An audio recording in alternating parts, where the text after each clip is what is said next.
Už odmala všetci poznáme Veľkú noc. Na Slovensku však boli významnou časťou roka aj fašiangy, akési bizarné obdobie, prechod medzi zimou a jarou.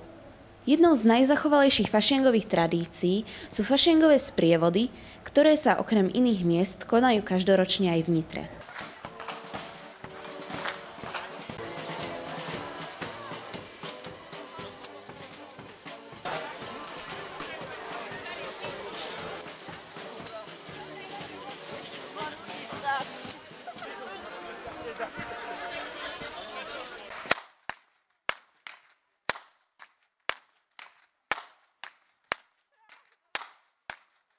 Fašiangy.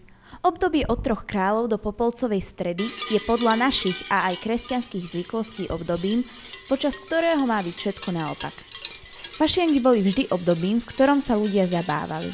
Medzi jednu z fašiangových zábav od nepamäti patria fašiangové sprievody, ktoré ešte stále patria k zvyklostiam na dedinách, no my sme sa s kamerou vydali na jeden, ktorý sa konal v Nitre.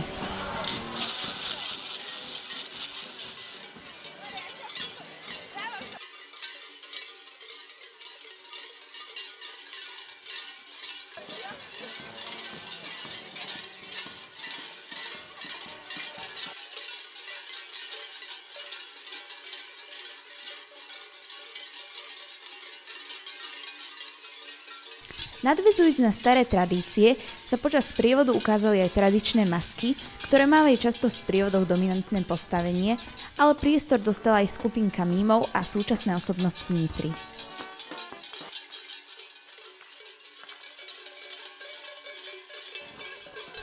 Sprievod sa začal na začiatku pešej zóny a končil na Svätoplukovom námestí, kde bol pre ľudí pripravený aj fašiangový jarmok.